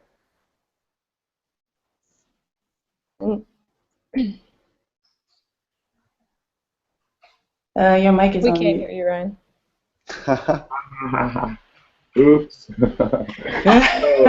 Thank you guys for just talking about this stuff. I mean, I hope this really helps you, Anna, and I hope it helps other people really to get an idea of what it's like to be an athlete where you have school and athletics balanced, as opposed to not having a balance, where it is the case most places around the world. I want to try and play this YouTube video from a young girl who I helped get from Serbia to the States. She's now playing at Florida State University. I'm really happy to say that also there's going to be a Croatian player on the junior national team joining her, and perhaps a young Bulgarian that Gabby is a mentor for. And so this video just talks about her and what she believes this could be, or how she believes this could be advantageous for other athletes. And I just want to say, she mentions Anna, and that's Anna Spasojevic-Pesic, and she can't be here today. She's one of the huge helpers for me in the Balkan region. She just had a baby, so congrats to her. She's a sweetheart. She's in the hospital today still. But let me try and play this, and let me know if it's playing. Let's see. There. It's not going to play. All right. Doesn't matter. Forget it.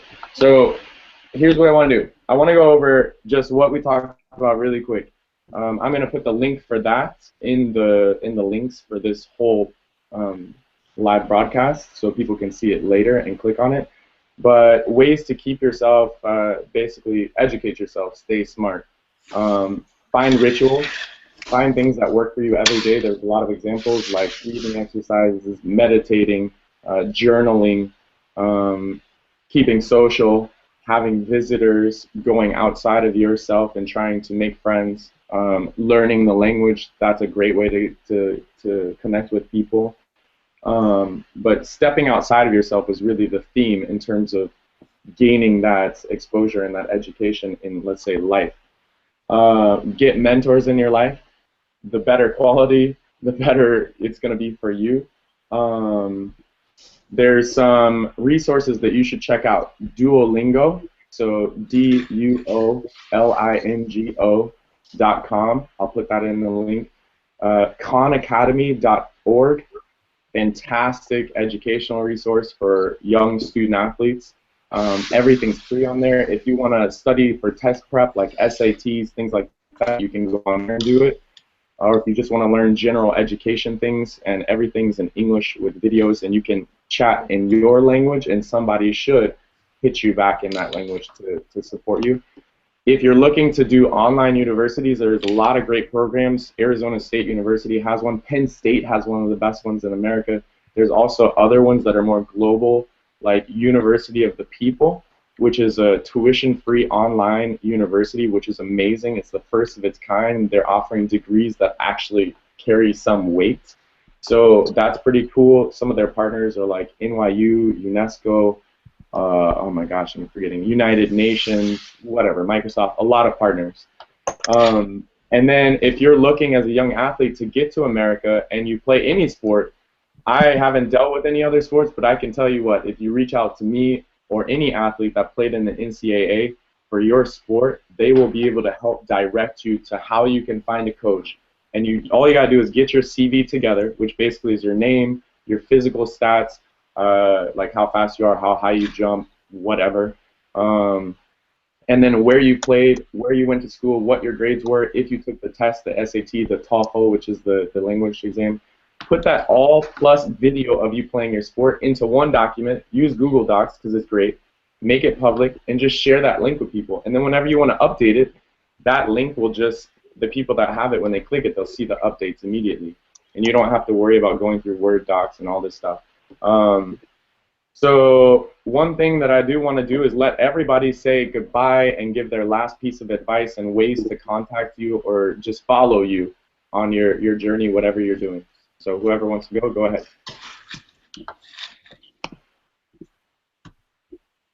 Well, I'm going to get out of here because I have a game, but you can find me on Ariel Wilson on Facebook or Miss REL7 on Instagram, and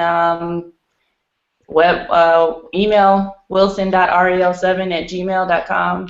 And it's been really nice talking to all of you and listening to everybody. And some of you I'm a big fan of, so it's good to see you guys again. And to Milena and Brooke, good to see you guys. Ryan, love you. Gotta go. Talk to you guys later. Thank you.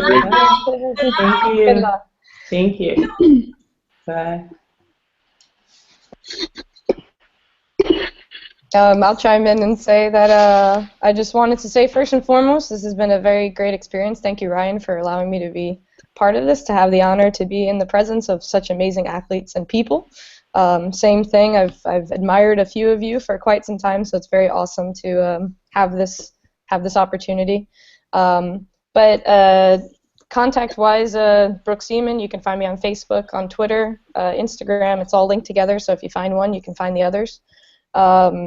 But I think as far as the last piece of advice that I can leave with is I am a smaller player who went to a university with less than 800 students, Division II, kind of had to go the back way to get overseas and play professionally. So just wanted to say to any athletes out there who feel like they are the underdog, if you put enough focus and energy into it and you work hard enough, you can make your dreams come true, as corny as that may sound. But if you find the mentors and the material to learn about the sport and increase your education on everything and the experience, then you can make it happen.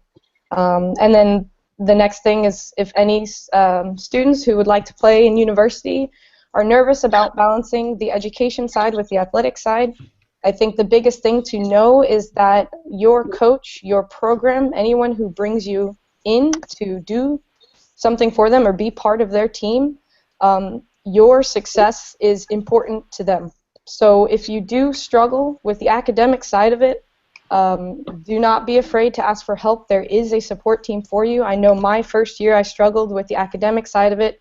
I was an art major, and it was very hard for me to take my paintings and my sculptures on the bus with me, so I couldn't do that work during the same time as my other athletes. So I had to sit down with somebody to do the time management and realize that there was a way to be successful. It just might be a little bit different than my teammates. So keep in mind that your success is important, and they do want you to keep your grades up, and the resources are there if you know where to look, and just have the courage to ask for help when you need it. Thank you, bro. Awesome.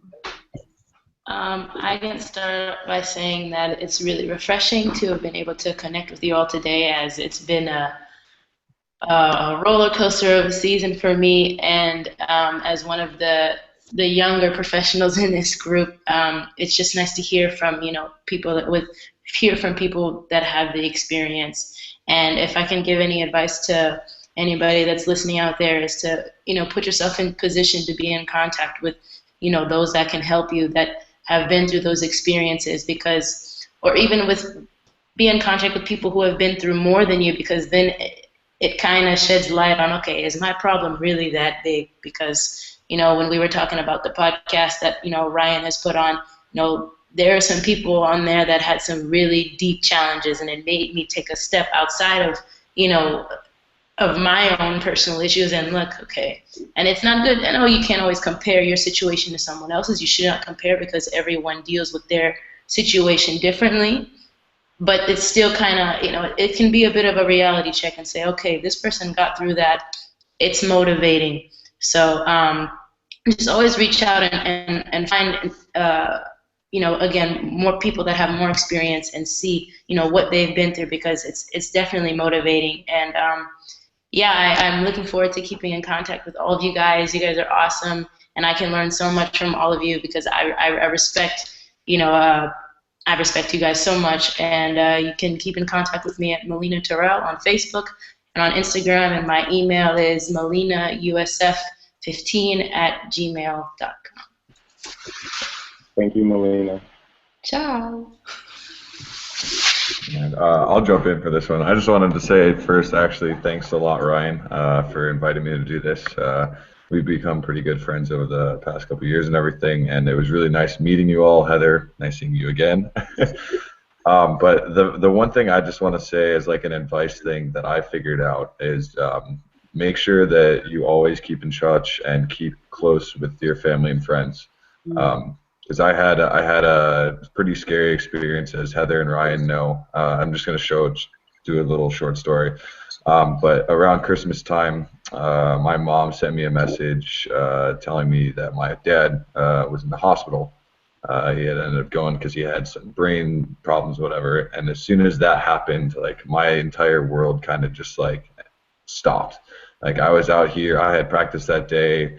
I ended up kind of losing it, as I told my coach, and then the best part was that my entire team was there to help me out with it. Like they understood and everything, and I was able to contact friends and family.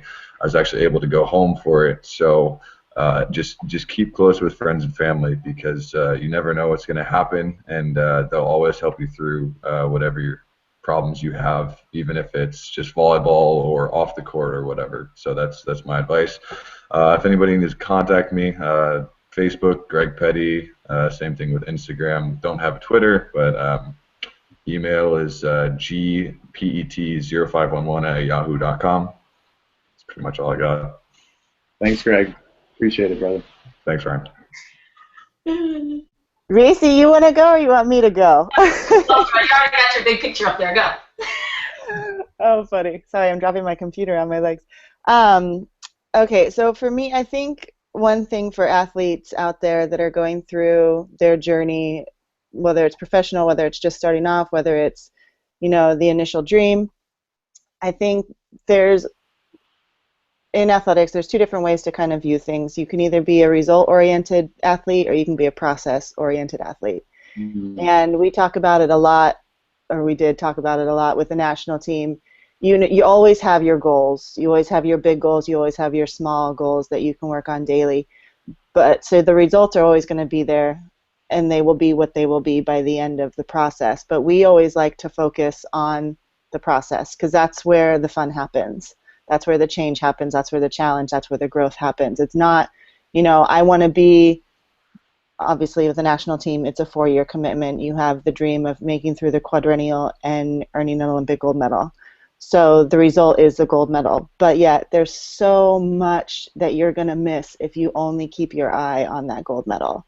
You're going to miss all the small tournaments. You're going to miss the daily interactions in practice. Like, that's all of the process. And it doesn't just have to be athletic-based. It's life-based. Like, if you have something going on in life, like right now, I'm currently building a company. Yeah, the ultimate goal is to have a successful company, but the journey and the daily challenges and the daily learning, that is the fun part for me. And before I said, I like to learn, I like to do that kind of stuff. But to be able to focus on the process, because if I just focused on the result, I would be so overwhelmed and so discouraged every day. But by breaking it down and understanding, like, yeah, today's not going to be awesome, but tomorrow is going to be better because today wasn't awesome. It's always going to get better, and it's always going to get you one day closer to, where you want to be. And in talking to a business coach and like learning to deal with rejection, and I think as athletes we don't deal well with rejection. Like, we internalize it and we take it, like, whether it's an error on the court, whether, whatever it is, you lose a game, you feel like it's your fault. And as foreigners, a lot of the times the fault will fall on our shoulders because we're hired. They bring us in because we have the experience, whether it's through the collegiate level, whatever it is, but we have that extra edge. So they're bringing us in because we're going to be the foundation for their team. And so when we lose, a lot of the eye rolls and the side looks will fall on the foreigners. That's just kind of how it's been. And I don't, they don't mean it maliciously or whatever, but so my business coach has told me, dealing with rejection, like, you're gonna have to be okay with being told no, and being able to shift your mind to being like, that's one step closer to my yes. And I think that can be applied also in sports. For me, growing up, and Ryan, we talked about this in the podcast, like, I was told you're not good enough from probably every coach I played for. So that internal drive and like talking to other professional athletes and being like, what drives you? And it's not always like the accolades and like all the puffy, happy rainbows and unicorns, but sometimes it's being told you can't and you proving them wrong. Or you're proving them right and you're giving up. So knowing that shift in your mind, like, I'm going to prove you wrong. I'm going to push myself. I'm going to be one step closer to my yes. I'm going to be one day closer to my end result goal, but I'm going to enjoy the whole process while I'm doing it. I think that for me is probably one of the big takeaways that I had through my career, and understanding the difference between those two. As far as contact, you can contact me on Twitter, Heather_E_Bowen, B as in boy, O-W-N, no E, no R. And or email is the same, heather.bowen@gmail.com. So those two ways are pretty much, will snag me. And I'm going to back up basically everything that Heather and everyone said. My end thing is going to be to always remember to believe in yourself. I think it's huge, whether you're playing volleyball, whether you're presented in volleyball, whatever you're going to do in life, you're going to find that you need to first believe in yourself, and that will guide you through everything toward the end. You have to know who you are, and it's a journey. I mean, nobody completely gets themselves. They're learning new things all the time through different experiences. We get to find different parts of ourselves that we didn't know was there. But you need to know who you are in the sense that you're good, that you're worth it, that you're valuable, that you're good enough. And so to believe in yourself is really key in order for you to be successful, I think, in anything and in your volleyball career. Because, yes, you're going to have, like Heather said, people tell you no, that you're not good enough. Or you're going to have your teammates give you that snide look. When you have a great game, you'll get a high five. When you have a bad game, you'll get the I'm not going to talk to you because you missed the game ball. But they didn't see the 10 that you got before that got us to the point where there was a game ball. But you need to know within yourself that you're good enough, and so none of that really matters. That you're doing this because you enjoy to do it, because you wouldn't be on the team if you weren't valuable. And also you need to know that to carry through whatever you do, that this is just an opportunity for you to shine. That volleyball is an opportunity for you to shine, but you are you with or without volleyball, that one day you won't be playing and you'll still be you, that you were you before volleyball. I love that Greg said that you keep in touch with your family, because they'll help to remind you of who you are. So, who you were before volleyball, your family helps to keep you grounded, being around people, your culture, coming back home, all of that helps to remind you of who you really are, and not getting lost when you get overseas and the party and the teams and the hustle and bustle and everything. You can get lost. And so I think you need to remember who you are and believe in yourself, and that'll guide you through.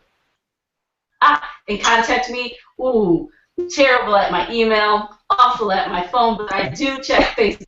Do not, I wouldn't even do it. I won't give you my phone number because half the time it's not charged. I mean, I got kids, y'all. I got kids.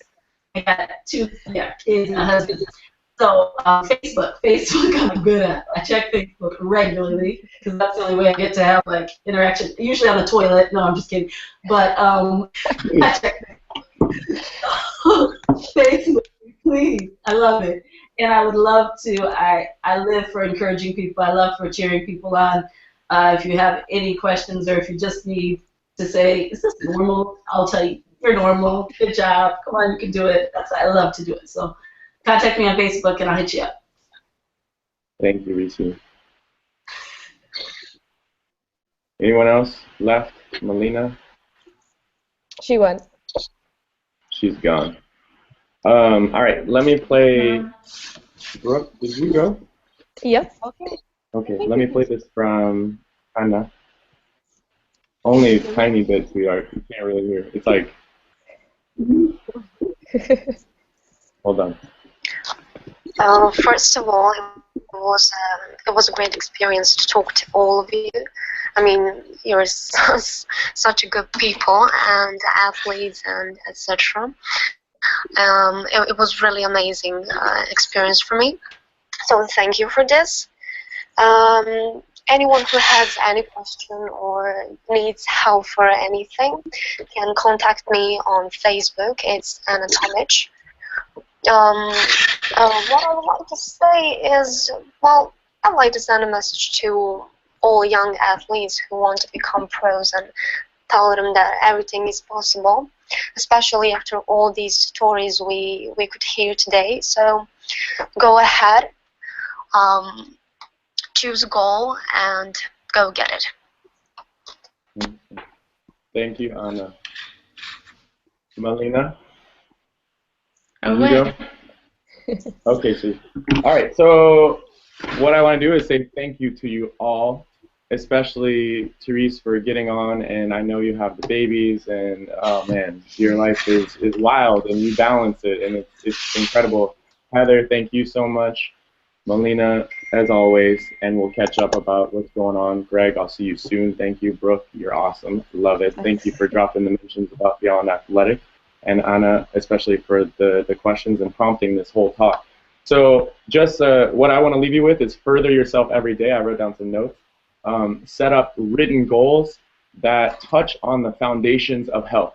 And this is a good way to not overwhelm yourself. So put things in your goals like, meditate or journal, whatever. Put a certain amount of times you want to do that per day or per week or per month. Put when you want to accomplish some goal, like where you want to be at when you hit this date, et cetera, et cetera.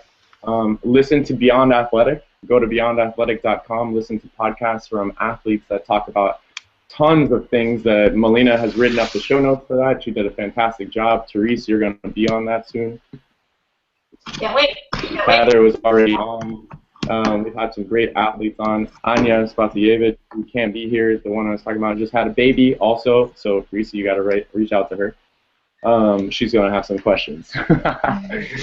And then there's a couple of podcasts that I listen to all the time that I think are fantastic. Lewis Howes' School of Greatness. This podcast is by a former athlete who is just killing it right now in terms of making things happen for himself. He just wrote a great book, also The School of Greatness. And then Go on Fire, so Entrepreneur on Fire. This is John Lee Dumas, and this is basically a guy bringing on entrepreneurs that talk about how they did what they did, how they built successful businesses.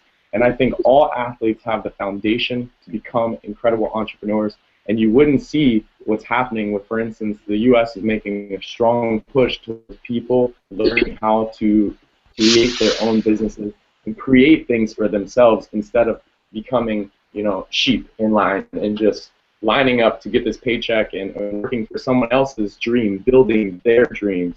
So it's not a terrible thing to do, but I'm just saying that it's not the only option. So thank you all so much. If you want to stay in contact with me, you can do it at Beyond Athletic, at Ryan Jay Owens on Twitter. It's the same thing on Facebook. I'm everywhere, trust me. So hit me up. Thank you to Gabby. Justin said goodbye also. Thank you to everybody that went on. And if you're watching this, if something resonated with you, if it made you think of someone, share this with them personally or put it on your Facebook, Twitter, whatever. So thank you all, and I hope we'll all touch soon. Thank you. Bye. Bye. Bye, H. Bye, everybody. Bye.